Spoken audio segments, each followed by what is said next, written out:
Hola, estamos en un nuevo espacio de Al Final de la Vida, hoy con Santiago Cambero Rivero, gerontólogo social y sociólogo. Muchas gracias por venir, Santiago. Gracias. ¿Qué es la gerontología social? Bueno, es una ciencia muy reciente que pretende abordar de diferentes enfoques biopsicosocial lo que es el proceso de envejecimiento humano y especialmente centrado en esa última etapa de la vida, en ese ciclo de vida humana, que es la llamada vejez. Y la gerontología social, como digo, aborda de una manera multidisciplinar todo lo que tiene que ver, como digo, con el proceso de envejecimiento y vejez. Muy interesante. De ahí pondrán muchos datos de distintas edades, cómo se gestiona la muerte.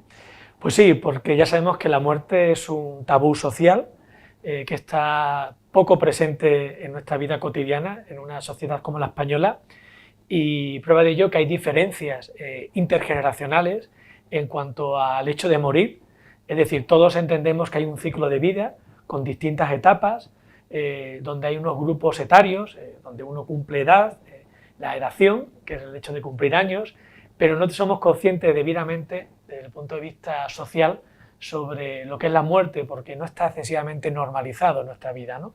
Quizás también debido a la influencia de la cultura judeocristiana. Pero ciertamente hay datos, no demasiados, sobre estudios relacionados con actitudes y percepciones religiosas en la sociedad española que se le preguntaban desde el Centro de Investigaciones Sociológicas, del CIS, qué pensaba la sociedad española sobre la muerte. Y llama la atención de que la muerte no está frecuentemente en el pensamiento de la sociedad española, apenas un 14% dice que muy frecuentemente habla de la muerte. Si unimos el muy frecuentemente con de vez en cuando, no llega apenas al 50%, con lo cual, como decimos, digamos que la muerte está en un estado de clandestinidad en ese sentido, ¿no? Se niega el hecho natural y social de la propia muerte, ¿no? Incluso la muerte también, cuando se aborda desde esta perspectiva sociológica, tiene dos variables, una es el género y otra es la edad, y es curioso porque a más edad, en edades más avanzadas, está más próxima a la muerte por una cuestión puramente natural y quizás sí está más presente en el día a día.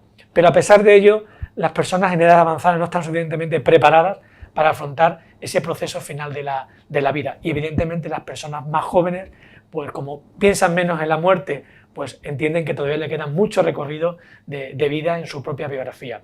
Y en cuanto al género, es muy interesante porque hay una desigualdad de género en cuanto a la muerte. La muerte está muy relacionada con las mujeres, más que los hombres.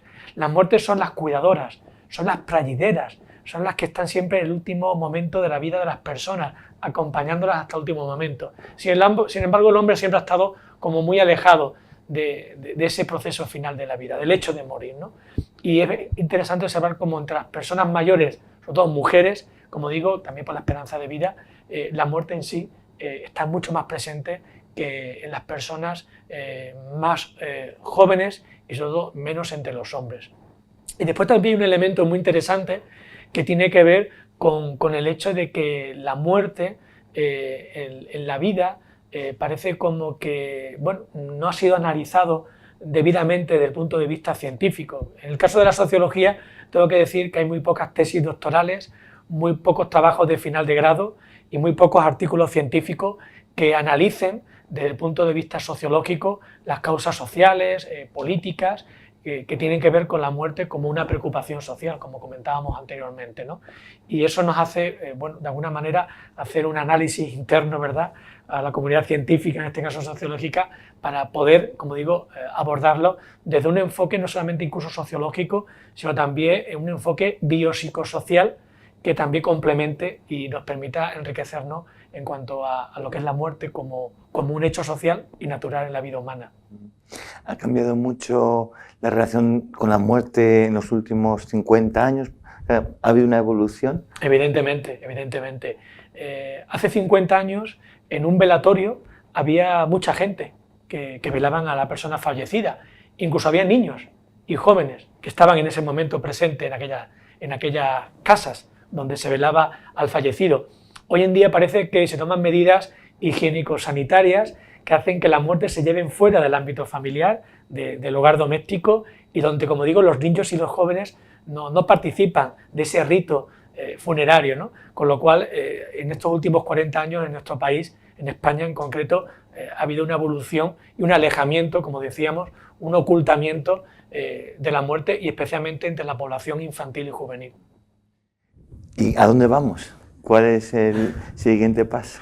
Pues la verdad es que sería interesante que hubiera más presencia de la muerte en el debate social, desde el punto de vista político, social, cultural, académico, clínico, médico evidentemente ya existe, ¿no? En el día a día se trata a personas que están moribundas, que están en las últimas fases de su vida, en fases terminales de esas enfermedades crónicas y avanzadas, sobre todo teniendo en cuenta la esperanza de vida mayor en este contexto de envejecimiento demográfico, y evidentemente eso nos va a hacer que la muerte esté mucho más presente, a pesar de que están apareciendo y surgiendo esas llamadas medicinas antiedad que no tienen nada que ver con la realidad y que es ir contra la propia naturaleza humana, como es obvio.